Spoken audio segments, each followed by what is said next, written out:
সে সময় একটা অভিযোগ এবং তারপরে অনেকেই অনেক রকম অভিযোগ নিয়ে এলেন। অরিন্দম বাবুর সাথে যেটা করা হয়েছে সেটা বেআইনি। ভারতবর্ষ জুড়ে বলা হলো যে আমি নাকি ব্যান্ড। বন্ধু সেজে যারা আমার পাশে থেকেছে তারাও পেছনে ছোড়া মেরেছে। আইনেও হয় যারা দোষী সাব্যস্ত হয় তাদেরকেও একটা বলার সুযোগ দেওয়া হয়। আমার তখন অনেক কিছু বলার ছিল, এখন আর কিছু বলার নেই। এই ইন্ডাস্ট্রির মধ্যে বন্ধু হয়, সম্পর্কের গল্প, আবার কখনো কখনো থ্রিলার, এই সমস্ত নিয়ে কি নতুন বছরে কিছু পাচ্ছে আমাদের দর্শকরা? থ্রিলারটা আমার ভেতরে ইনবিল্ট। এবারে কি সারপ্রাইজ আসতে চলেছে? একটি মানুষের নিখোঁজ হয়ে যাওয়ার গল্প। আজকে যিনি আমাদের সঙ্গে পডকাস্টে রয়েছেন তিনি অরিন্দম শীল।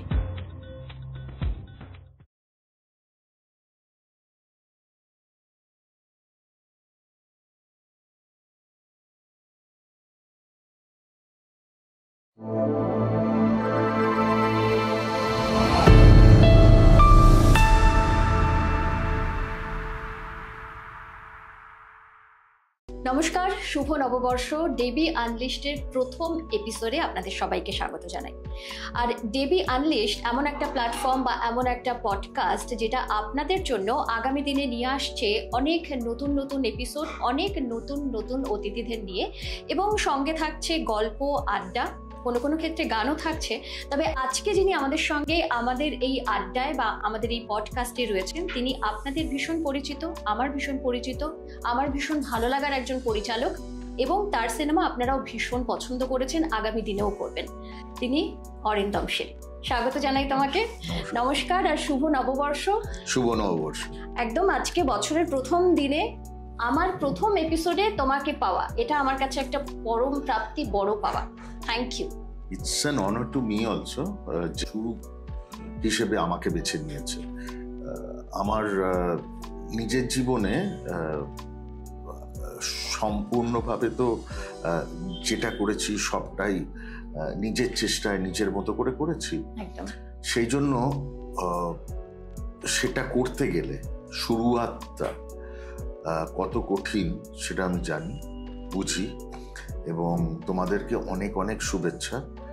এবং যে কোনো নতুন উদ্যোগ, সেটা ভালো উদ্যোগ হলে আমি সবসময় তার সাথে আছি। একদম। এই যে তোমার এই কথাগুলো, এটাই আমাদের এবং আমাদের গোটা টিমের কাছে একটা অনুপ্রেরণা। কারণ ওই নতুন শুরু করলে তুমিও জানো অনেক কিছু বাধা, মানে ঠিক মতন হচ্ছে না, এই সমস্ত মানে কিন্তু পরন্তু থেকে যায়। তো তার মধ্যে দিয়ে আমাদের পথ চলা শুরু। তো বছরের প্রথম দিনে যখন দেখা, প্রথমেই যেটা জানতে চাইবো, এবছরের রেজলিউশন কি নিয়ে এগোচ্ছ? আমার কোনো রেজলিউশন থাকে না। আমার প্রতিদিন উঠে আমার এটাই প্রার্থনা থাকে যে আমার দিনটা যেন ভালো করে কাটে, সবাইকার সাথে আনন্দে ভালোবাসায় কাটে, কোনো মানুষকে যেন আমি দুঃখ না দিই, এবং কারোর কোনো উপকারে আসতে পারলে যেন সেটুকু করতে পারি, আর কিছু ফ্রুটফুল যেন কিছু করতে পারি। সো রেজলিউশন বলতে সেরকম কিছু না, সবসময় প্রতিনিয়ত এটাই যে আমার আজকের দিনটা যেন আমার গতকালের থেকে উন্নত হয়। পয়লা বৈশাখ বলতে গেলে রেজলিউশনের বাইরে বেরিয়ে একদম ছোটবেলা থেকে যেটা একদম যাকে বলে ট্র্যাডিশন, সেটা হচ্ছে যে খাওয়া দাওয়া। আমি খুব খাদ্যরসিক মানুষ, কম খাই কিন্তু খাদ্যরসিক প্রচন্ড ভাবে। সারা পৃথিবীর যেখানে যাই সেখানকার খাবার খেতে ভালোবাসি। তবে হ্যাঁ, আমাদের বাঙালি খাবার এবং নিজের বাড়ির রান্নার কাছে তো কিছু নয়। পয়লা বৈশাখটা ডেফিনেটলি অলওয়েজ যে আজকে কি হচ্ছে, একদম আজকে কি হচ্ছে, কি রান্না হচ্ছে, বাজার থেকে কি কেনা হবে, সেটা বড় মাছ কিনা, কি মাছ, এটা থাকেই, বাঙালি মাত্রই থাকে। কিন্তু তোমার কাছে রেজলিউশন মানেই তো নতুন সিনেমা, নতুন কিছু দর্শকরা পেতে চলেছে, তার জন্যই অপেক্ষা করে লোকজন। যে অরিন্দম শীল একজন এত বড় একজন পরিচালক, একজন এত মানে দূরেরটা তুমি খুব কাছে দেখতে পাও আর কি, মানে যেটা বলে না যে আগামী দিনে আমি যদি খুব ভুল না করি, আবর্ত থেকে শুরু করে মানে যেরকম ধরনের সিনেমা হতো তখন, সেই সিনেমা ধারাটাকে তুমি কিছুটা ভেঙেছো, এবং তারপর সেই এক্সপেকটেশনটা মানুষের অনেক বেড়েছে। তো সেদিক থেকে আগামীতে তোমার কিছু কি আসতে চলেছে, কি সারপ্রাইজ রয়েছে? এই কথাটা বলার জন্য ধন্যবাদ। আবর্ত নিয়ে এখন অনেকে অনেক কথা বলছে। ওই যে বললাম, যখন আমার এটা পরিচালক হিসেবে আমার প্রথম ছবি ছিল, এবং যখন করতে গেছিলাম তখন আমারই সহশিল্পী বন্ধুরা, ভেরি এস্টাবলিশড অ্যাক্টার্স, তাদেরকে যখন অফার দিয়েছিলাম তখন তারা কিন্তু না বলেছিল অনেকে। এবং পরে আমি শুনেছি সে কথা বলেছিল যে অরিন্দম দা ছবি করছে, সেটার জন্য অফার দিয়েছে, আগে করুক, দু একটা করুক, দেখা যাক। এবং তার জন্য আমার কখনো দুঃখ হয়। আমার মনে হয়েছে ওরা যেটা বলেছে ওরা ঠিক বলেছে। মানুষকে তো বুঝে নিতে হবে কার সাথে কাজ করছি, কি কাজ করছি। তো আমি যখন জয়া আহসানের সাথে যখন প্রথম আমি খুঁজে পেতে যে একটা মুখ খুঁজছিলাম, যে মাঝারি বয়স অথচ মুখের মধ্যে একটা সরলতা, এবং আমাকে প্রশ্ন করা হয়েছিল যে এখানে কি কোনো আর্টিস্ট পাওয়া গেল না, তোমাকে বাংলাদেশ যেতে হলো? তো আমি তখনও বলি, এখনো বলি যে আমি যে মুখটা খুঁজছিলাম সেটা কলকাতায় পাইনি, এবং Jaya was the nearest possible. এবং জয়ার ডেডিকেশন ওয়াজ ইনক্রেডিবল। প্রায় 2.5 বছর ধরে আবর্ত স্ক্রিপ্ট হয়েছিল। 2010 সালে আমি জয়ার সাথে যোগাযোগ করি, এবং 2012 সালে আবর্ত শুটিং শুরু করি। এবং এই পুরো সময়টা তখন আইএসডিতে কথা বলতে হতো, মোবাইলে এত সস্তা ছিলই না। এবং আমার হাজার হাজার টাকা আমাদের দুজনের গেছে। আমি একটা সিন আমরা লিখতাম, জয়াকে পড়ে শোনাতাম, এবং সেইভাবে ছবি করেছি। তো তারপরে আবর্ত অফকোর্স এখন অনেকে বলছে, এবং আবর্তর আমি যে জায়গাটা নিয়ে আসতে চেয়েছিলাম সেটা হচ্ছে সম্পর্ক। ইট ওয়াজ মাই ট্রিবিউট টু সত্যজিৎ রায়। কিন্তু যে জায়গাটা নিয়ে আসতে চেয়েছিলাম সেটা হচ্ছে সম্পর্ক। আমাদের এই মুহূর্তে সারাক্ষণ ধরে ওই র্যাট রেসের মধ্যে আমরা যে ছুটে চলেছি, আমরা আমাদের জীবনের ছোট্ট ছোট্ট নুয়ান্সেসগুলো, ভালোবাসা, ভালো লাগা, ছোট্ট ছোট্ট জায়গাগুলো ভুলে যাচ্ছি। এবং সেই ছোট্ট ছোট্ট জায়গাগুলোর মধ্যে কিন্তু অনেক কিছু আছে। একটা বৃষ্টি দিনে ছাদে উঠে বৃষ্টিতে ভেজা, অথবা বিশ্বকর্মা পূজায় ঘুড়ি ওড়ানো, অথবা বাড়িতে আমার প্রিয় সম্পর্কের সঙ্গে একটু খুনসুটি, এই সমস্তটা, যে প্রথম বৃষ্টি পড়লে মাটি থেকে যে গন্ধটা বেরোয়, সেই গন্ধটা শোঁকা, সেটাকে ফিল করা, এই সমস্তগুলোর বাইরে বেরিয়ে গেছি আমরা, ভীষণভাবে বেরিয়ে যাচ্ছি। এটা আমাকে খুব কষ্ট দেয়। তো আবর্ত আমার সেই নিয়ে ছবি ছিল, এবং সবাইকার ভালো লেগেছে, এবং সেটা অসাধারণ। এবং আবর্তর সাথে আমার এক প্রিয়তম বন্ধু, ইন্ডাস্ট্রিতে যদি আমার কোনো বন্ধু থাকে সেটা হচ্ছে একজনই, সে হচ্ছে বিক্রম ঘোষ। এবং ওর সাথে আমার পথ চলা, আমার প্রত্যেকটা কাজের মিউজিক ও করেছে, প্রায় 22টার মতো কাজের মিউজিক ও করেছে। তো এটাও একটা খুব দারুণ যুগলবন্দি আমাদের আবর্ত থেকে শুরু হয়েছে। এবং তারপরে আমি করি সবর, এবং খুব যে থ্রিলার করব বলে এরকম কোনো ছিল না। শীর্ষেন্দুদা আমার প্রিয় লেখক, শীর্ষেন্দুদার একটা কালেকশন পড়তে পড়তে আমি ঋণ পড়ি, এবং ঋণটা পড়ে আমার খুব ভালো লাগে। আমার মনে হয় এর মধ্যে প্রচুর সিনেমাটিক এলিমেন্ট আছে, থ্রিলার, কিন্তু ভীষণভাবে সম্পর্কের কথা বলে, এবং সব থেকে বড় কথা আমাদের কলকাতার কথা বলে, আমাদের সমাজের কথা বলে।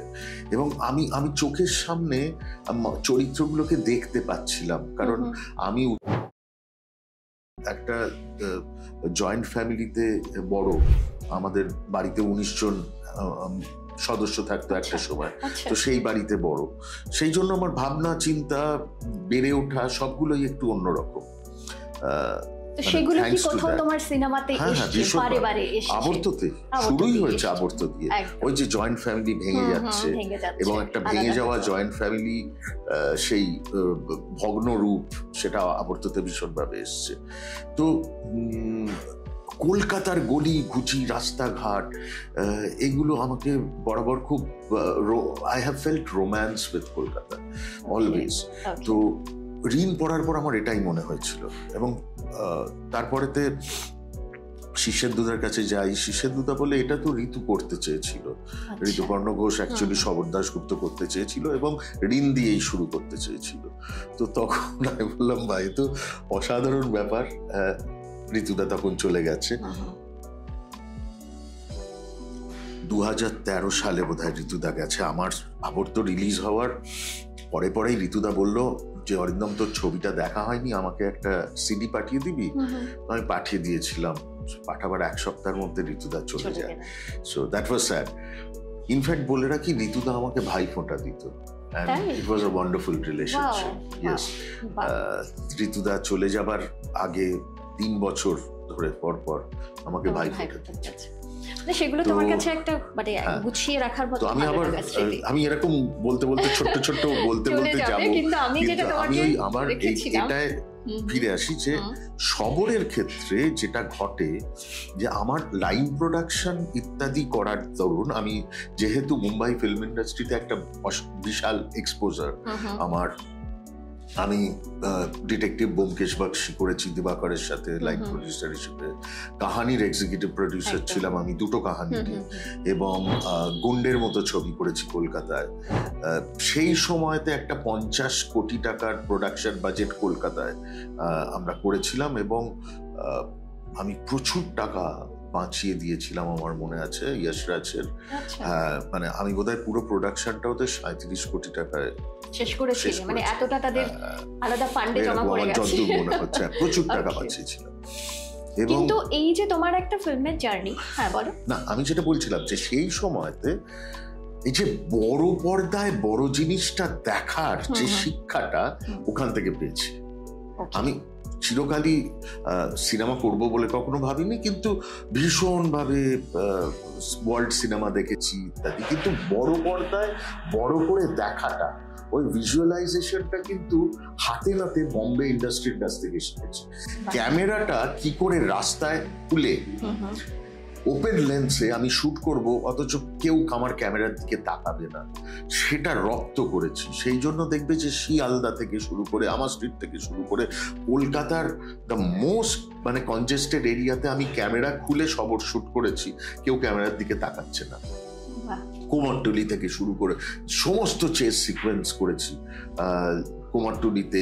ইনফ্যাক্ট যে বাড়ি, যে গলি, যে ট্রেন লাইন, সমস্তগুলো এখন খাকিতে দেখতে পাবে। তো এই যে মজাটা আমার মনে হয়, এটা আমি খুব সিনেমাটা খুব মজা করে করি, এবং সেটা তো করো। কিন্তু এই যে নতুন বছরে এই যে তোমার কলকাতার প্রতি একটা রোম্যান্টিসিজম, একটা সম্পর্কের গল্প, আবার কখনো কখনো থ্রিলার, এই সমস্ত নিয়ে কি নতুন বছরে কিছু পাচ্ছে আমাদের দর্শকরা বা তোমাকে যারা ভালোবাসেন তারা? দেখো, থ্রিলারটা আমার ভেতরে ইনবিল্ট, মানে তো আমি যদি সম্পর্কের গল্প বলতে চাই সেটাও একটা থ্রিলারের পর্যায়ে বলতে ভালোবাসি। তার কারণ একটা খুব রিসেন্ট সমীক্ষা থেকে জানা গিয়েছে আমাদের টাইম স্প্যান, আমাদের মনোযোগের টাইম স্প্যান কতটা বলতে পারবে? 3 সেকেন্ড, জাস্ট 3 সেকেন্ড মনোযোগের যে কোনো একটা জিনিস সম্পর্কে। ধরো এইটা মনোযোগ দিয়ে দেখার স্প্যানটা হয়তো আমাদের জাস্ট 3 সেকেন্ড। একটা টিভিসি দেখছি আমরা, সেই টিভিসিটাকে 3 সেকেন্ডের মধ্যে আমাকে ভালো লাগাতে হবে। কারণ মানুষ এখন সিনেমা হলে গেলে দেখবে এটা নিয়ে বসে আছে, দেখতে দেখতে দেখতেই কখন এখানে ফেসবুক চালিয়ে দিয়েছে, ইনস্টা চালিয়ে দিয়েছে, কটা লাইক করলো আমার এতক্ষণ অব্দি লাস্ট পোস্টের, আবার তারপর ফিরে গেল। এবার ওই যে আমার সিনটা যদি টানতে না পারে, আমি কিন্তু এর মধ্যে ডুবে যাবো, আবার একটা পোস্টে ডুবে যাবো। তো এইটা হয়ে গেছে আমাদের পৃথিবী। সেই জন্য আমরা খুব সহজে বলা যায় এজ অফ সিট থ্রিলার, কিন্তু ওই যে এজ অফ সিট করতে গেলে কতটা তোমার এফর্ট লাগে, তার জন্য প্রপার স্ক্রিপ্ট, প্রপার অভিনয়, প্রপার ক্যামেরা, প্রপার লাইট, সমস্ত কিছু, আর অথচ সেই প্রপার বাজেটটা, কিন্তু তার মধ্যে থেকে সেটা করতে হয়। তো হ্যাঁ, তোমার কথায় ফেরত আসি যে নতুন কাজ, আমি অনেকগুলো ডিটেকটিভ করেছি। ইনফ্যাক্ট আমি বোধহয় একমাত্র পরিচালক যে 4টে বাঙালি ডিটেকটিভকে নিয়ে কাজ করেছি, ব্যোমকেশ বক্সী, শবর দাশগুপ্ত, নিতিন মাসি এবং ফেলুদা। তো সেটা এখন অবধি কেউ করেনি। এবং বোধহয় মানুষের পছন্দ হয়েছে আমার কাজগুলো। সেই তো আমি না আর খুব বেশি ডিটেকটিভ নিয়ে কাজ করতে চাইছি না, কিন্তু থ্রিলারের একটা বিশাল জনরা আছে, সেইটার অনেকটা আমি চেষ্টা করেছিলাম খেলা যখন করতে। এবারে আমি যে কাজটা করছি, হ্যাঁ, আগামী মে মাস থেকে আমার ছবির শুটিং শুরু হবে, এবং যে কাজটা করছি সেটা একটু থ্রিলার ধর্মী, কারণ এটি একটি মানুষের নিখোঁজ হয়ে যাওয়ার গল্প। এর থেকে আর একদম কিছু বলবো না, একদম। এবং এই গল্পটি সত্যি ঘটনা, সেখান থেকে অনুপ্রাণিত। আজ থেকে বলা যেতে পারে প্রায় 12-13 বছর আগে, 16-17 বছর আগে এই শহরের বুক থেকে একজন হারিয়ে যায়, তাকে আর খুঁজে পাওয়া যায়নি, এবং তার পেছনের অনেক ঘটনা মানে ওয়াজ সুইপড আন্ডার দ্য কার্পেট যাকে বলা যায়। তো সেই রকম একটা গল্প নিয়ে কাজ করতে চলেছে। আমাদের টিম এবং আমার পক্ষ থেকে শুভেচ্ছা রইল। আর শুভেচ্ছা মানে এটা তো বলার অপেক্ষা রাখে না, তোমার গল্প তোমার সিনেমার জন্য অপেক্ষা সকলেই করেন যে এবারে কি সারপ্রাইজ আসতে চলেছে। তো সেই আমাদেরও রয়েছে যে কি আসতে চলেছে, সেই আগ্রহটা, সেই উৎকণ্ঠা সবটাই থাকবে। এবারে আসি, তোমাকে যেটা জানতে চাইবো, অরিন্দমশীল মানুষটি, তাকে পরিচালক হিসেবে পেয়েছেন লোকজন, অভিনেতা হিসেবে পেয়েছেন, প্রযোজক হিসেবে পেয়েছেন, বাইরের দুনিয়ার লোক তোমাকে ঠিক এভাবে চেনে। ব্যক্তিগত মানুষ হিসেবে তুমি ঠিক কেমন? সে তো আমার যারা আমার কাছের লোক তারা বলবে, কিন্তু তোমার কি মনে হয় তুমি কেমন? তুমি কি খুব রোমান্টিক? তুমি কিরকম, তোমার কি মনে হয়? রোমান্টিক তো বটেই, আমি ভীষণই রোমান্টিক একজন মানুষ, এবং আমার রোম্যান্স বেড়ে যায় প্রকৃতির কাছে গেলে ইনক্রেডিবলি, এবং আমার রোম্যান্স ভালো মিউজিক শুনলে, ভালো সঙ্গ সব সময়, এবং যে কারণে আমি খুব বন্ধুবাৎসল। আমার বেশ কিছু বন্ধু আছে, তবে এই ইন্ডাস্ট্রির মধ্যে বন্ধু হয় না, এবং সেরম বন্ধু আমার নেই। এবং আমার জীবনের নানান ক্ষেত্রে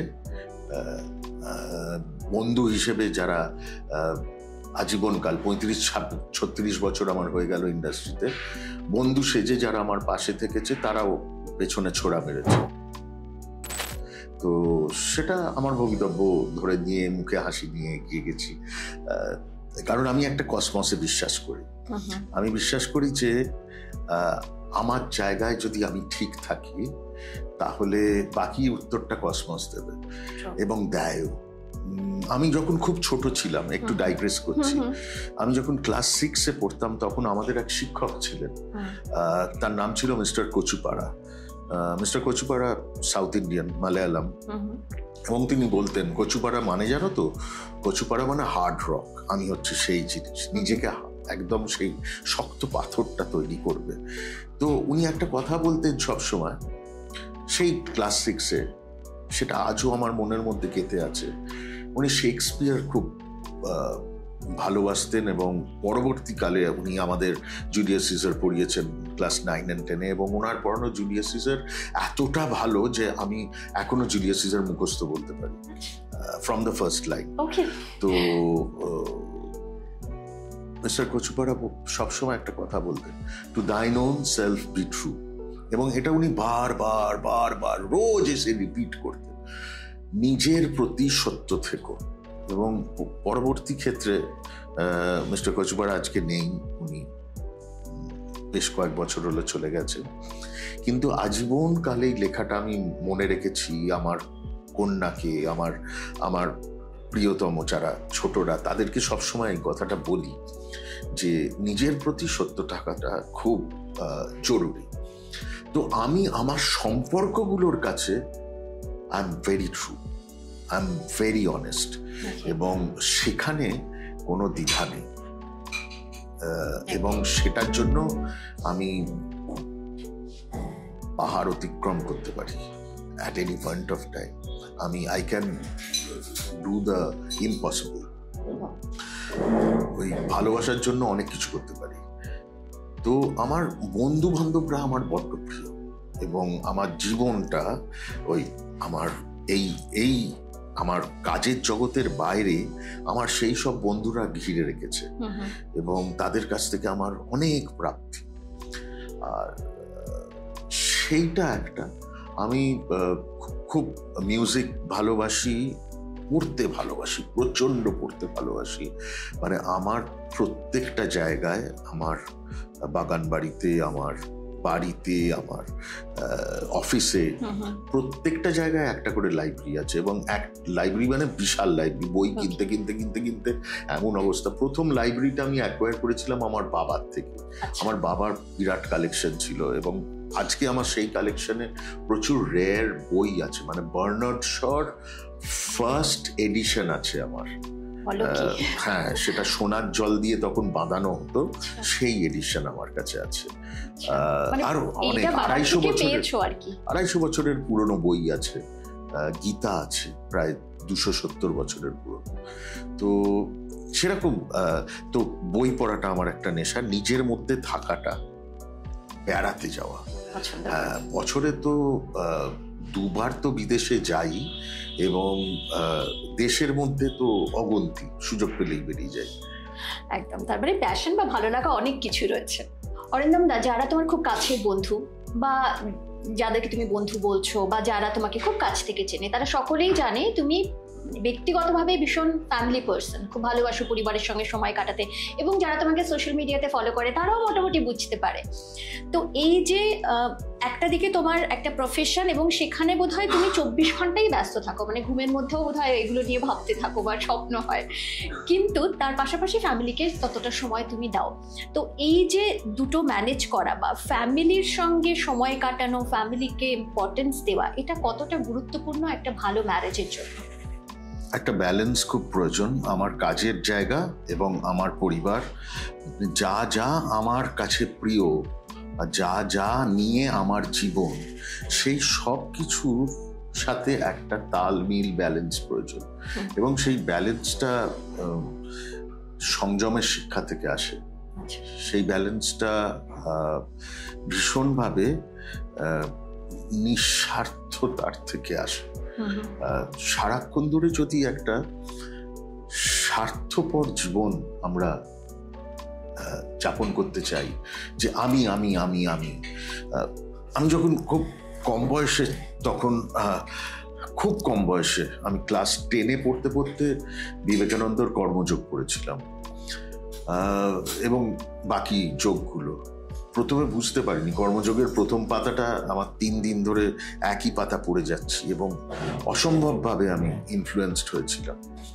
বিবেকানন্দ বলতেন যে আমার আমিত্ব ত্যাগ কর। এই যে আমাদের নিজেদের মধ্যে সব সময় আমি আমি আমি আমি আমি এটা করেছি, আমরা সারাক্ষণ ধরে প্রমাণ করতে হবে, এবং আমাকে ঘিরেই আমার জীবন,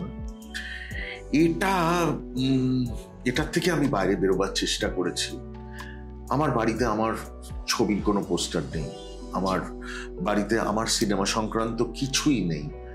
আমাদের বাড়িতে, আমি বলতে পছন্দ করি আমাদের বাড়ি, এবং আমাদের বাড়িতে আমরা আছি, আমাদের পছন্দের জিনিসগুলো দিয়ে আমাদের বাড়ি সাজানো।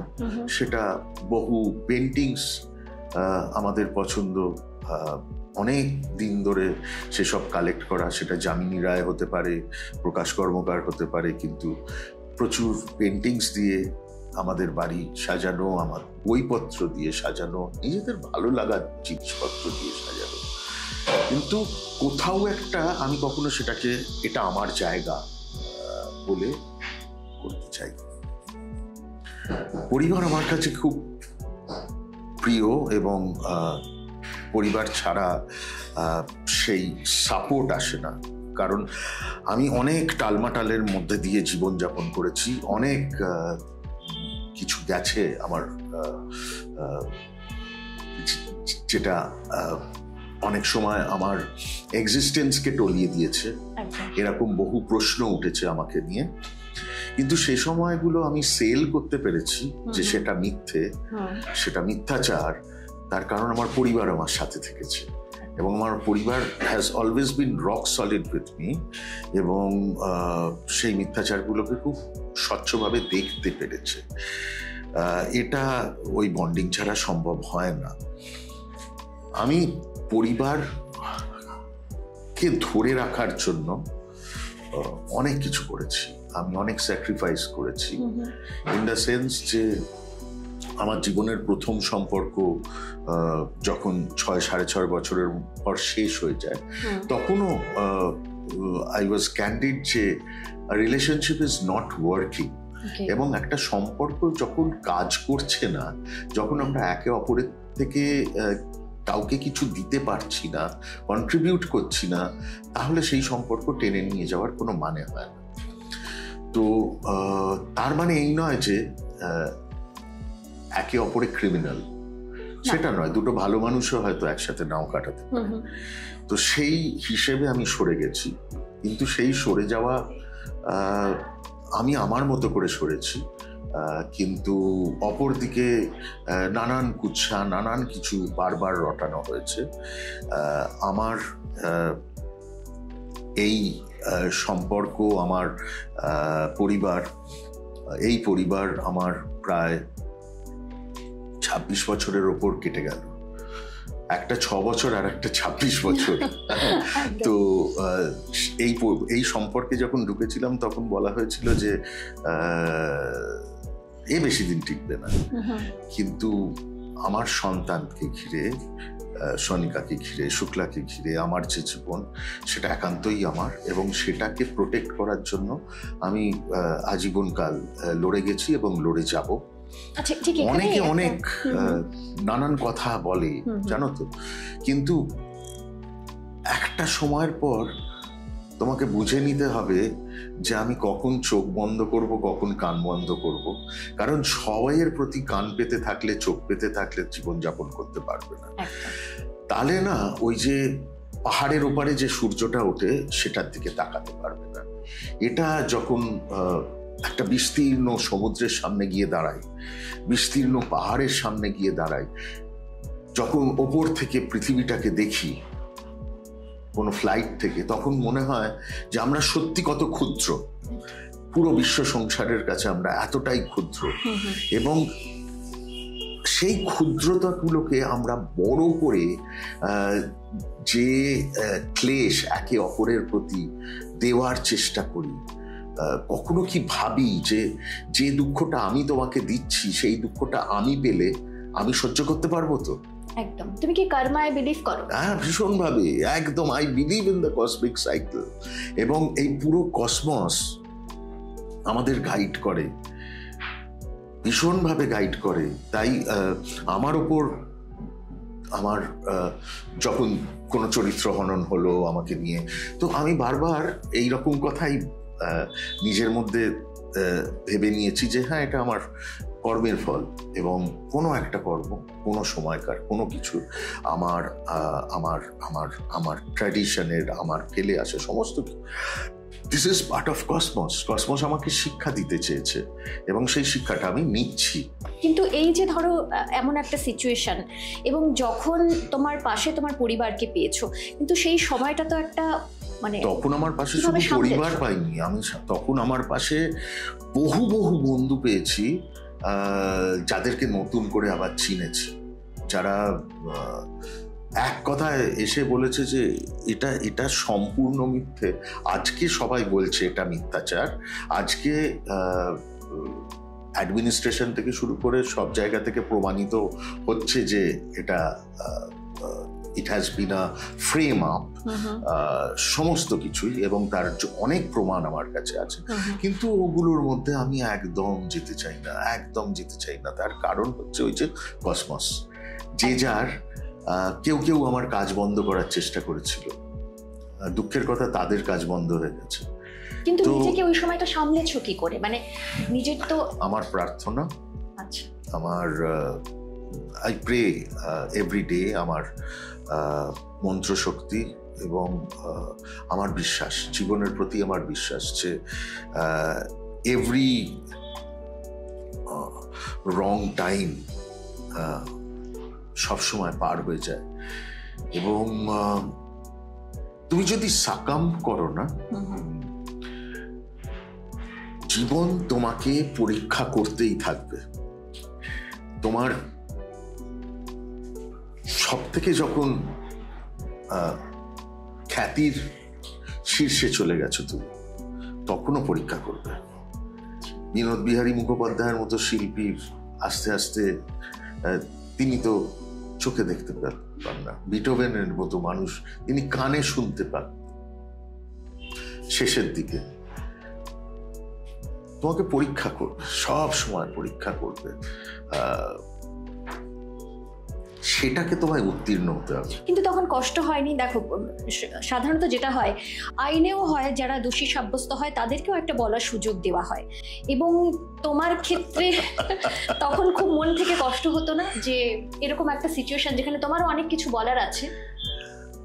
হ্যাঁ, আমার তখন অনেক কিছু বলার ছিল, এখন আর কিছু বলার নেই, কারণ সব উত্তর কসমস দিয়ে দিয়েছে, এবং দেবেও, আরো দেবে। কিন্তু সেই সময় মানে বুক ফেটে বলতে চেয়েছিলাম অনেক কিছু, আমাকে বলার সুযোগ দেওয়া হয়নি। আমার প্রতিষ্ঠান যার সদস্য আমি, সেই প্রতিষ্ঠানকে আমি বারবার বলেছিলাম যে পুরোটা ব্যাখ্যা করার সুযোগ দাও, আমাকে সেটা দেয়া হয়নি।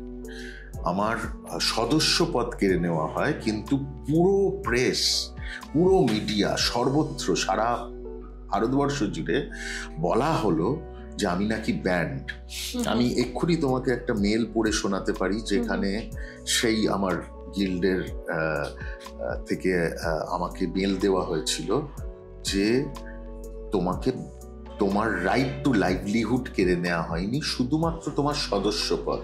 তো তাদের সততা এতটাই যে যখন সারা মিডিয়াতে, সারা সর্বত্র বলা হচ্ছে অরিন্দম শীলকে ব্যান করা হয়েছে, তখন কিন্তু তাদের মধ্যে অনেকে আমার বন্ধু, একসাথে কাজ করেছি, একসাথে মানে কাজের থেকে অনেক বেশি কিছু করেছি, তারা একবারও বলেনি কিন্তু যে না অরিন্দম ব্যান নয়, অরিন্দম যে কোনো সময় কাজ করতে পারে। এবং আমি কিন্তু কাজ করতে পারছি। আমি এর আগেও আমি একটা ছোট ছবি করলাম, কন্টিনিউয়াসলি কাজ করে চলেছি। আমার ফেডারেশন প্রেসিডেন্ট ভরা সভাতে দাঁড়িয়ে বলেছে অরিন্দম বাবুর সাথে যেটা করা হয়েছে সেটা বেআইনি, সেটা করার অধিকার কোনো মতেই ছিল না কারো। তো দেখো, সমাজ মাধ্যম, আমরা মানুষ হিসেবে ভীষণ জাজমেন্টাল হয়ে গেছি।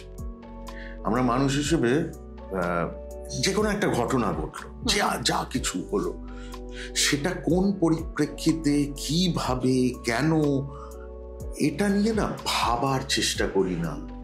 তুমি দেখবে যে তোমার একটা পোশাক পরা নিয়ে, মানে সেটা হয়তো তোমার অজান্তে হয়তো কিছু ঘটেছে, কিন্তু সেই পোশাক পরাটা নিয়ে তুলকালাম করে দিল লোকজন। অর্থাৎ আমরা আগে পরে ভাবি না, এবং যেহেতু হাতের কাছে একটা টার্গেট পেয়ে যাই যে মারব, এটা মারতে পারি, যে আমাদের ভেতরে পুঞ্জীভূত একটা ফ্রাস্ট্রেশনস আছে না, সেগুলো সারাক্ষণ রোজ আমরা বার করতে পারি না। যদি মানুষ হিসেবে আমরা রোজ if we are more settled, আমাদের মনের মধ্যে আমাদের আত্মার শান্তি যদি থাকে, যেটা আমাদের বেশিরভাগ মানুষের মধ্যে নেই, যদি আমরা রোজ প্রেয়ার্স করি, আমরা যদি আমাদের মন্ত্র পড়ি, আমাদের জপ করি, সাধনা করি, বেশি কিছু লাগে না, তার জন্য মহামানব হওয়ার দরকার। শুধু নিজেকে সারা কসমসের কাছে সঁপে দিতে হবে, শুধু বারবার বলতে হবে আমি কিচ্ছু না, আমি আমার নিজেকে তোমার কাছে সঁপে দিয়েছি, তুমি আমাকে গাইড করো, হে মহান শক্তি। আমাকে মিঠুনদা অনেক দিন আগে বলেছিল যে সমুদ্রের সামনে গিয়ে যখন দাঁড়াস তোর কি মনে হয়, তখন আমি বলেছিলাম যে আমার মনে হয় যে এরকম বিশাল এর কাছে আমরা তো খুব ছোট্ট ক্ষুদ্র মানুষ, কিরকম নিজেকে ছোট মনে হয়। বলে না, সমুদ্রের সামনে দাঁড়িয়ে এইভাবে দুহাত ব্যক্ত করে সমুদ্রের দিকে তাকিয়ে থাকবি, সমুদ্রের দিকে তাকিয়ে বলবি হে মহান সমুদ্র, আমাকে তোমার মতো মহান করো। See the other way. প্রত্যেকটা the way of looking at, হচ্ছে খুব কম বয়সে আমরা হাফ গ্লাস ফুল আর হাফ গ্লাস এমটি। আমি কতটা পজিটিভ মানুষ সেটা প্রমাণ করে আমার কতটা পরিপূর্ণতা, জীবনের পরিপূর্ণতা দিয়ে আমি জীবন দেখি, সেটা দিয়ে জীবনের কতটা অপরিপূর্ণতা দিয়ে আমি জীবন দেখি সেটা আমাকে ক্ষুদ্র মানুষ করে তোলে, এবং সেটা আমার জীবন শক্তি, সেটাই আমার জীবন শক্তি। একদম তাই। আচ্ছা, তোমার কাছে এই যে ধরো যে কোনো সম্পর্ক, সেটা ভালোবাসার সম্পর্ক হতে পারে, সেটা বিয়ের সম্পর্ক হতে পারে, সেই সম্পর্কের যে ভিত সেটা কি বলে তুমি মনে করো? বিশ্বাস, বিশ্বাস, ভালোবাসা এবং অনেকটা অ্যাডজাস্টমেন্ট। ওকে। কোনো কিছুকে ভয় পাও? ভয় পাই মিথ্যেকে, আর সেইভাবে কিছু ভয় পাই। মানে যদি তোমাকে বলা হয় যে তোমাকে একটা সুযোগ দেওয়া হলো নিজের কথা বলার, যে ঘটনাটার মধ্যে দিয়ে তুমি এসছো সেখানে আলাদা করে বলার প্রয়োজন হয় না যে মানে তোমাকে আর তুমি দোষী নির্দোষ সেগুলো সব সময় বলে দিয়েছে, সেটা নিয়ে আলাদা করে কিছু বলার জায়গা নেই? শোনো, আমার কাছে এরকম প্রমাণ আছে, এরকম রকম ঘটনা ঘটেছে যে ফেডারেশনের একজন উচ্চপদস্থ মানুষকে একজন ফোন করে বলেছে যে অরিন্দম শীলের বিরুদ্ধে উইটনেস দেওয়ার জন্য 4 জন টেকনিশিয়ান দাও, এবং আমার সমস্ত টেকনিশিয়ান, আমি তাদের কাছে আবারই, মানে ওদের সাথে তো 35-36 বছর ধরে কাজ করে আসছি, মানে তারা বলছে কি বলছেন, মানে আমরা ফ্লোরে ছিলাম, আমরা চোখে কিছু দেখতে পাইনি, আর এরকম একটা কিছু ঘটে গেল, সারা ফ্লোর কেউ কিচ্ছু জানতে পারলো না, আর অরিন্দম দাকে আমরা আজকে প্রথম দেখছি। মজার কথা হচ্ছে যে উল্টো দিকে আবার যারা জাজমেন্টের পদে বসেছিলেন, হ্যাঁ, বহু টেকনিশিয়ান সেই রকম পরিচালককে অনেক কিছু করতে ফ্লোরেই দেখেছে, সেসব তথ্য চারিদিকে ঘুরে বেড়ায়। তো আমার এইগুলো নিয়ে কথা বলে নিজেকে ছোট করার কোনো মানে হয় না, কোনো মানে হয় না। আমি তোমাকে আবারও বলছি যে যেটা সত্যি সেটা সবসময় বেরিয়ে আসবে, এবং আমি সেটাতেই বিশ্বাস করি। ওই যে আমার ছোটবেলার শিক্ষা, to thine own self be true, সেটা আমাকে এগিয়ে নিয়ে চলে। আমার পরিবার আমাকে সেই বিশ্বাস, সেই সাপোর্ট দেয়, আমার বন্ধুরা সেইভাবে আমার সাথে থাকে। এই আমি জীবনে এত কিছু পেয়েছি, এত কিছু পেয়েছি। আমি তোমাকে বলি যে আমি বলছিলাম একটা যৌথ পরিবারে বড় হওয়া, আজকের দিনে আমাদের সন্তান জন্মালে তার জন্য একটা আলাদা ঘর থাকে, তো যৌথ পরিবারে কিন্তু আমার আলাদা ঘর ছিল না। আমি আমার কাকা, পিসি, দাদু, দিদা তাদের সাথে শুতাম, একসাথে শুতাম। এই যে ভাগ করে নেওয়াটা জীবনে, সুখ দুঃখ সমস্তটা, এই শিক্ষাটা সেইখান থেকে পেয়েছি, এবং সেইটা আমার কাছে একটা বড়, অনেক বড় পাওয়া। আমি জীবনে আমার প্রথম নিজের ঘর, সেটা আমার 28 বছরে গিয়ে, বয়সে গিয়ে আমি আমার নিজের ঘরে ঘর পেয়েছিলাম। সেটাও একটা ছোট্ট ঘর, কিন্তু সেটা আমার নিজের ঘর। তো সেই ঘরটা যখন পেয়েছিলাম তখন না, সেই সময় থেকে আমি আঁকতাম যে আমার নিজের মতো বাড়ি হলে কি করব, এবং সবার আগে আমি আঁকতাম আমার লাইব্রেরিটা কেমন হবে, লাইব্রেরি তৈরি করতে পেরেছি। তো এই যে বললাম, আমি এত কিছু পেয়েছি কসমসের থেকে, খুব কম মানুষ এত পায়। আমি একজন অভিনেতা হয়ে জীবনযাপন করতে করতে জীবনের 48 বছর বয়সে এসে যখন ডিসাইড করি যে আমি পরিচালক হব, তখন আমাকে কসমস ভরিয়ে দিল, এবং মাত্র 12 বছর পরিচালনার মধ্যে অন্তত 24টা ছবি ওটিটি সিরিজ, এবং ম্যাক্সিমাম ছবি ব্লকবাস্টার, আমার 90% ছবি ব্লকবাস্টার্স। তো এই যে এতগুলো পাওয়া, আমার অডিয়েন্সের থেকে এত ভালোবাসা, তোমাদের থেকে, তোমরা যে বলো যে হ্যাঁ অরিন্দম শীল ছবিটা ভালো করে, ছবির মধ্যে একটা যত্ন আছে, ছবির মধ্যে রিলেট করা যায়। তারপর এই পাওয়াগুলো তো মানে সারা মানুষের জীবন কেটে যায়। একদম তাই। এত পেয়েছি, সেই জন্য ওই সব দুঃখগুলো, ওই সব ঢিল পাটকেল ইট ওগুলো আসে, কিন্তু ওগুলো শিল্ড হয়ে গেছে। আমার জীবনের পাওয়া ভালোবাসা এবং বিশ্বাসগুলো সেটাকে শিল্ড করে দিয়েছে। আসে, লেগে আবার ছিটকে যারা ফেলে তাদের কাছে চলে যায়। কিন্তু সেই সময়, এটা আমি ছোট করে ছুঁয়ে অন্য প্রসঙ্গে চলে আসবো, কারণ অনেক কিছু তোমার থেকে জানার রয়েছে। সেই সময় একটা অভিযোগ এবং তারপরে অনেকেই অনেক রকম অভিযোগ নিয়ে এলেন, তখন মানে সেটা নিয়ে তুমি কি বলবে? অনেকে অনেক রকম না, কয়েকজন, এবং তাদের সেই কয়েকজনের প্রত্যেকের নিজস্ব এজেন্ডা ছিল। একটা যৌথ উদ্যোগ তৈরি হয়েছিল। শুধু তাই নয়, আমার রেগুলার অভিনেত্রী যারা, তাদেরকে বলা হয়েছে, কিরে তোরা কেউ কিছু বলছিস না কেন, কিছু বল। অবশ্য কেন বলবি, তুই তো অরিন্দম শীলের প্রিয় পাত্রী, প্রিয় অভিনেত্রী। এসবও করা হয়েছে। তাদের মধ্যে অনেকে অনেক কিছু আছে। কেউ বিদেশে গিয়ে চুরি করেছিল, আমার চোখের সামনে সেটা ধরা পড়েছিল, জেলে যেতে যেতে বেঁচে গেছিল। আমাকে যখন জিজ্ঞেস করা হয়েছিল, কারণ সিসিটিভি ফুটেজ আমাকে দেখানো হয়েছিল, আমাকে যখন জিজ্ঞেস করা হয়েছে তখন আমি বলেছি হ্যাঁ দেখেছি, I was not the only person. 3 জন সিনিয়রকে দেখানো হয়েছিল। তো সেই নিয়ে হয়তো আমার ওপর ক্ষোভ। একসাথে কাজ করতে করতে বড় হয়ে গেছি, হঠাৎ করে আমি পরিচালক অরিন্দম শীল হয়ে গেছি। অরিন্দম শীল অনেক বেশি ফুটেজ পেয়ে গেছে।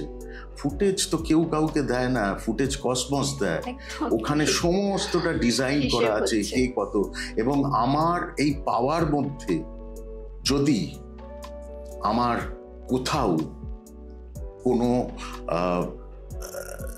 ভালনারেবিলিটি থাকে, যদি কোথাও কোনো ত্রুটি থাকে, তাহলে সেটারও উত্তর আমি পাবো,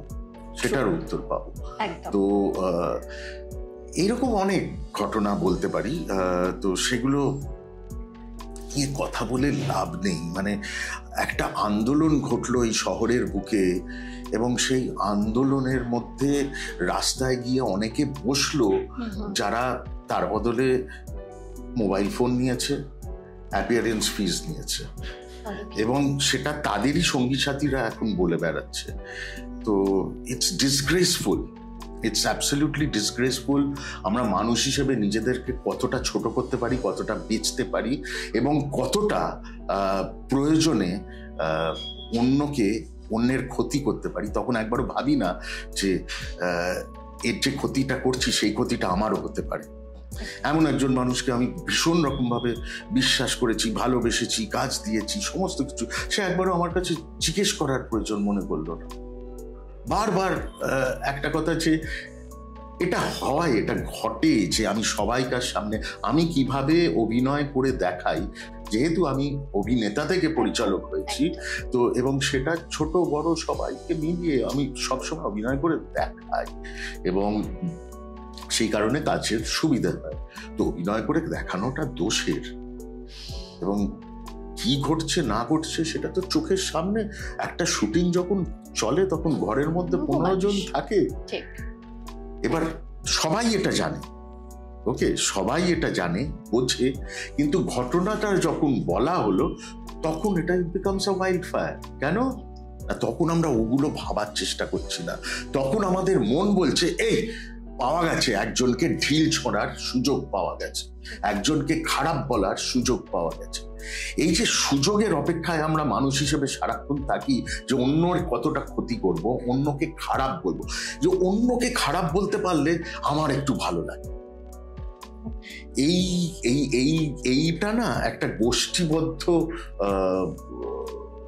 ব্যবহার। বিহেভিয়ারাল সায়েন্স নিয়ে পড়াশোনা করেছি আমি, কারণ আমি MBA করেছি, এবং খুব ছোটবেলা থেকে সাইকোলজি নিয়ে পড়াশোনা করার খুব একটা ভালো লাগার জায়গা।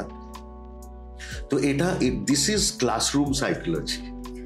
হ্যাঁ, যে গোষ্ঠী হিসেবে সাইকোলজিক্যালি আমরা কিভাবে বিহেভ করি, আজকে আমাদের পুরো সমাজটা সেটা করছে। আমার কথা ছেড়ে দাও, স্বয়ং প্রধানমন্ত্রী থেকে মুখ্যমন্ত্রী থেকে শুরু করে কাউকে ছাড়া হয় না। মুখ্যমন্ত্রী কেন পেছন পানে হাঁটছেন সেটা নিয়ে কবিতা শুরু হয়ে যায়, গান শুরু হয়ে যায়, কত কি একবারে বলার সময় আমরা মনে করি না যে at least give respect to the chair, at least give respect to the chair, that is important. একজন 67-68 বছরের মহিলা, তিনি দিনে 10-15 কিলোমিটার অনায়াসে হাঁটতে পারেন, তার মধ্যে কি জীবনী শক্তি থাকলে সেটা পারেন কখনো ভেবে দেখেছো? একটা 37 বছরের মানুষ একবার হেঁটে দেখাতো, যারা এইরকম করে ক্রিটিসাইজ করেন। তো এই যে ক্রিটিসিজমটা আমাদের জীবনের অঙ্গ হয়ে গেছে। এই পাথর ছোঁড়াছুড়ির খেলা খেলতে খেলতে আমরা সারা পৃথিবীটাকে ভেঙে ফেলছি। দেয়ার আর সো মেনি ইম্পর্টেন্ট ইস্যুস যেগুলো নিয়ে আর ভাবনা চিন্তা কিচ্ছু করি না। আমার কাছে অনেক বড় ইস্যু গত বছর, এই বছর গরমকাল কি হবে জানি না, কিন্তু গত বছর গ্রীষ্ম বোধহয় বহু বছর পর এত গরম ঘটেছে। এবছরও বোধহয় তার থেকে বেশি হতে পারে। কেন? Because of the world global warming. আমরা ইকো ব্যালেন্স নষ্ট করে ফেলেছি, ইকো কনজারভেশন করছি না। প্রত্যেকে একটা সামান্য প্লাস্টিকের ব্যবহার আমরা আটকাতে পারছি না। আমরা পুরো সমাজটাকে নোংরা করে ফেলছি এবং দূষিত করে ফেলছি। আমরা যখন বাজি ফাটানো বন্ধ হওয়া উচিত, তখন সেটা নিয়ে আমরা ধর্মীয় বাদানুবাদ করছি। অর্থাৎ আমরা দিওয়ালির সময় বাজি ফাটালে দোষ কেন, নিউ ইয়ারের সময় বাজি ফাটানো তাহলে কেন হয়? মানে ওই লেভেল যে কোনো কিছুকে আমরা ধর্মের সাথে, রাজনীতির সাথে এগুলোকে মিশিয়ে ফেলছি, এবং সেটা কোথাও একটা সমষ্টিগতভাবে সমাজের ক্ষতি করছে, ইন্ডিভিজুয়ালি মানুষ হিসেবে আমাদের ভেতরে ক্ষতি করছে। একদম একদম তাই।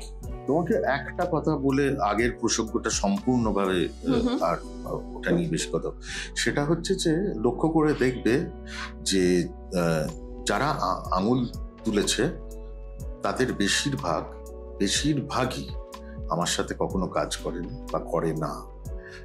আমার সাথে যারা রেগুলার কাজ করে, আমার পুরুষ নারী শিল্পীরা, পুরুষ নারী নির্বিশেষে সমস্ত শিল্পীরা আমার সাথে যারা কাজ করে, আমার টেকনিশিয়ানসরা যারা কাজ করে আমার সাথে, তাদেরকে জিজ্ঞেস করে দেখো যে ফ্লোরে আমি কি, সেটাই সময় উত্তর দেয়। সেই সময় এসে গেছে, উত্তরও দিয়ে দিয়েছে। আমার এক বিখ্যাত অভিনেত্রী আমাকে এইভাবে সে হাত ধরে আমাকে বলেছিল যে সরি অরিন্দমদা। কেন সরি কেন? না, এই মিথ্যাটা তোমার হওয়া উচিত ছিল। এটাই আমার প্রাপ্তি। আচ্ছা, কোনো কিছুতে আফসোস হয় তোমার? একদম আফসোস হয় না। এগুলো প্রত্যেকটা আমার জীবনের পাওনা, এবং প্রতিটা আঘাত আমাকে আরো শক্ত মানুষ করে। ওই যে আমার মিস্টার কচুপাড়া, হার্ড রক, প্রত্যেকটা আঘাত আমাকে শক্ত মানুষ তৈরি করে। এবং আমার পরবর্তী ছবিগুলো আমি এই কিছু মাস ধরে ভাবার চেষ্টা করেছি আমার আগের ছবিগুলোর মধ্যে ফ্ল কতটা ছিল, আমার পরবর্তী ছবিগুলোকে আরো উন্নত কি করে করব। অর্থাৎ আমার কাজের মধ্যে আমার সলিডারিটি, আমার অনেস্টি আরো বেশি কি করে হয় সেটাই, এবং আমার সমস্ত উত্তর তার ভেতর দিয়ে আসবে, তার বাইরে কিছু। আচ্ছা, এই যে এত অভিনেত্রীদের সঙ্গে কাজ করেছো, এত অভিনেতার সঙ্গে কাজ করেছো, পছন্দের তালিকায় কারা রয়েছে? মানে পছন্দের তালিকায় সবাই রয়েছে, কিন্তু তবু যদি বলি অভিনেত্রীদের মধ্যে প্রথম 3 জন তোমার খুব পছন্দের, আর 3 জন অভিনেতা, কাদের কথা বলবে? দেখো, এটা বললে অন্যরা মনে দুঃখ পাবে, তবে অনেকের সাথেই খুব অনেকবার কাজ করেছি।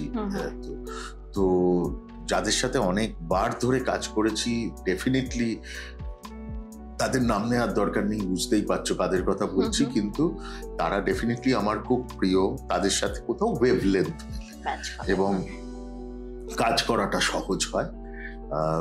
আমি নতুনদের নিয়ে ভীষণভাবে কাজ করতে ভালোবাসি, এবং বহু নতুন আজকে এস্টাবলিশ স্টার্স ভালো লাগে।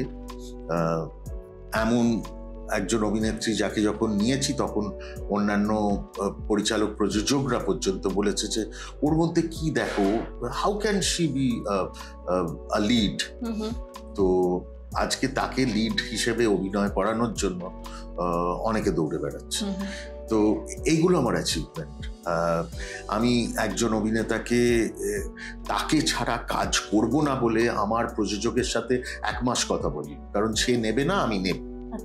ওকে, আলটিমেটলি আমার কথা মানতে বাধ্য হয়েছিল এবং তাকে নেওয়ার পর সে এখন বিশাল দাম। তার মানে তাকে নিয়ে কাজ করার জন্য সব পরিচালকরা ব্যস্ত। তুমি কি রিস্ক নিতে খুব ভালোবাসো? রিস্ক না নিলে জীবনে এগোবো কি করে? কি তুমি মানে জীবনের, আমি প্রথম দিকে বললাম ব্যালেন্স প্রয়োজন, কিন্তু স্থিতিশীলতার জীবনটা জীবন নয়। সে জীবনে কোনো বাঁচার আনন্দ নেই।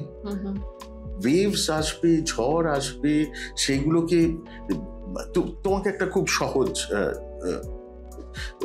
কোথায় স্নান করতে বেশি ভালো লাগে, একটা সুইমিং পুলে না সমুদ্রে? আমার জন্য একটা বড় কোশ্চেন। আমি তোমাকে একটা কথা বলি, খুব আমার স্মৃতির কথা বলছি। পুরীর সমুদ্র সেদিন উতাল পাতাল, মনে হচ্ছে ঝড় উঠবে, ওই অন্য প্রান্ত কালো হয়ে উঠেছে, বিশাল বিশাল ঢেউ। আর আমি না ওই ঢেউয়ের মধ্যে লাফাতে খুব পছন্দ করতাম। এখন পুরী গেলে আর জলে নামি না, কিন্তু তখন করতাম। তো এরকম ঝাঁপ দিচ্ছি, উঠছি, হঠাৎ পাশ থেকে একটা কণ্ঠস্বর, উফ অসাধারণ, চলুন আরেকটু এগোনো যাক। পাশ ফিরে দেখি নীরেন্দ্রনাথ চক্রবর্তী। এগুলো সব আমার জীবনের পাওয়া। আমি বারবার বলছি না, আমি জীবনে এত পেয়েছি, আমার এত সুন্দর সুন্দর মুহূর্ত আছে জীবনের, সুন্দর সুন্দর বন্ধু আছে, মানুষ আছে, সেগুলো দিয়ে আমার জীবন ভরে যায়। তো নীরেন্দ্রার সাথে সেই সময় থেকে বন্ধুত্ব, অ্যান্ড ওই যে আর ফিলিং অফ রোম্যান্স, ওই বিশাল ঢেউ, তার মধ্যে ঝাঁপ দেব, এবং পুরো পুরীর সমুদ্রে তখন আমরা দুজনে মিলে সাঁতার কাটছি। And that has been a defining moment of my life. এবং তারপর নীরেন্দ্রার সাথে প্রচুর বন্ধুত্ব হয়েছে। রেগুলার এসে নীরেন্দ্রার আনন্দবাজারের ঘরে এসে নীরেন্দ্রার সাথে আড্ডা মারতাম। এরকম অনেকের সাথে হয়েছে, সুনীলদার সাথে, সুনীল গঙ্গোপাধ্যায়ের সাথে, আমার থেকে বয়সে যারা একটু বেশি বড় তাদের সাথে বন্ধুত্ব আমার সবসময় চিরকালই। সুনীলদার সাথে খুব আড্ডা মারতাম। এরকম বহু মানুষ আছে যাদের থেকে অনেক কিছু শিখেছি। একদম। মানে ইন্ডাস্ট্রিতে তোমার বন্ধু কারা কারা বন্ধু রয়েছে? বন্ধু বলে কাকে বলে করবে? বন্ধু নেই? আমি তো প্রথমেই বলেছি পণ্ডিত বিক্রম ঘোষ বাদ দিয়ে, এবং বিক্রম ঘোষ ইন্ডাস্ট্রির বন্ধু নয়। বিক্রম কলেজে আমার থেকে 2 বছরের জুনিয়র ছিল, সেন্ট জেভিয়ার্স কলেজে, এবং বিক্রমের সাথে বন্ধুত্ব সেই সময় থেকে। কাজের সূত্রে প্রফেশনালি আমি খুব বন্ধুবাৎসল মানুষ, আমি খুব সহজে সবাইকে বন্ধু বলতাম। এটা শুক্লা আমাকে বারে বারে কারেক্ট করিয়েছে যে কাউকে বন্ধু বলার আগে একটু ভেবে দেখো সে তোমার বন্ধু কিনা। এখন আর আমি বন্ধু বলি না, আমি এখন সবাইকে বলি আমার সহশিল্পী, আমার অ্যাসোসিয়েটস, আমার কলিগস। বন্ধু না, বন্ধু আমার অন্যান্য ফিল্ডে প্রচুর আছে, এবং যারা এক কথায় এসে জান দিয়ে দিতে পারে, সেরকম বন্ধু অনেক রয়েছে, পেয়েছি, চোখের সামনে দেখেছি তো কিছুদিন ধরে। তাদের নাম নিতে চাই না, কিন্তু তারা বিশাল বিশাল নাম, মানে তাদের কাছে আমি অনেক ছোট বড়। তোমার কাছে ভালোবাসা কি? ভালোবাসা হচ্ছে চোখে চোখ রেখে আমার ভালো লাগা খারাপ লাগা নির্দ্বিধায় বলতে পারা। ভালোবাসা হচ্ছে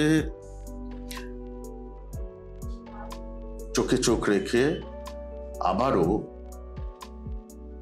নির্দ্বিধায় অনেক কিছু ত্যাগ করতে পারা। আর ভালোবাসা হচ্ছে চোখ বন্ধ করলেও যদি আমার মনে হয় যে সেই মানুষটা সম্পূর্ণভাবে আমার পাশে আছে, তাকে ফিল করতে পারো। একদম, কি দারুণ করে বোঝালে তুমি, আমি তোমার কথার মধ্যেই ঢুকে গেছিলাম শুনতে শুনতে। এগুলো সমস্তই আমার জীবনবোধ। আমি কোনোটা কিন্তু বানিয়ে বলছি না, বানিয়ে বলা যায়ও না। এগুলো সমস্তই জীবনবোধ এবং এগুলো আমাকে জীবনই শিখিয়েছে। একদম। আচ্ছা, এই যে তোমার বিভিন্ন ধরনের, মানে এত তুমি পড়াশোনা করতে ভালোবাসো, শুরুতেই বলেছো, এবং তুমি ঘুরতে ভালোবাসো, অনেক কিছু তোমার আলাদা প্যাশন রয়েছে সিনেমা ছাড়া। তো প্যাশনের মধ্যে গল্প করতে করতে জেনে নিয়েছি কবিতা, সেটা তোমার ভীষণ প্রিয়। কবিতা যেমন পড়তে ভালোবাসো তেমন বলতে ভালোবাসো। তো আমরা কি কয়েকটা লাইন শুনতে পারি আজকে? কারোর লেখা কবিতা পড়বো না আমার কোনো লেখা? তোমার লেখা। আমার লেখা বহুদিন আগে লেখা, তা বলছি, কিন্তু এই যেহেতু জীবনের কথা বলছি, সম্পর্কের কথা বলছি, এটা সেই রকমই একটা কবিতা, আশা করি মনে আছে। সমুদ্রে যাবে মল্লিকা, সমুদ্রে চলো না, রাত্রির ভীরু অন্ধকারে নয়, প্রচন্ড দিবালোকে হাতে হাত ধরে একবার নগ্ন দাঁড়াবো সমুদ্র থেকে, তারপর পিছন ফিরে ম্লান হেসে হারিয়ে যাব, হেঁটে হারিয়ে যাব সমুদ্রে। চলো না মল্লিকা, সমুদ্রে হেঁটে হারিয়ে যাই, মিশে ক্ষুদ্র দুটি মাছের মতো ভেসে বেড়াই নীল নির্মল জলে, তোমাকে অপলকে আর একবার বারবার দেখব, সেই নীল স্বচ্ছতায় স্বপ্ন মাখা মনের বুদবুদ কেটে ভেসে বেড়াই। চলো না মল্লিকা, সমুদ্রে। মল্লিকা, এখানে ভীষণ অন্ধকার, এখানে চার দেওয়ালের পরিসীমায় ওরা জীবন বেঁধে দিতে চায়, রঙিন মেকআপে বিলিতি আসবাবে গভীর সুখী করতে চায় জীবন, নাম দেয় জীবনযাপন সুখের ঘর সংসার, আর আমি দেখি অন্ধকার। ভালোবাসা কি কৌটোবন্দি করা যায় মল্লিকা? যখন নিশ্চিন্তে নিঃশ্বাস নিতে পারি না, যখন সমস্ত প্রশ্বাসে মনে হয় বিষ, যে বিষ তোমার দমরুদ্ধ করা মায়ামহতায় জ্বালা ধরাতে পারে, মাখিয়ে দিতে পারে কালিমা, তখন কি পারি মল্লিকায় 10 ফুট বাই 10 ফুটের পরিধিতে বসে শান্তির ঘুম চোখে অবাধে হারিয়ে পেতে স্বপ্নের হৃদয়? এর চেয়ে ঢের ভালো নগ্নতা।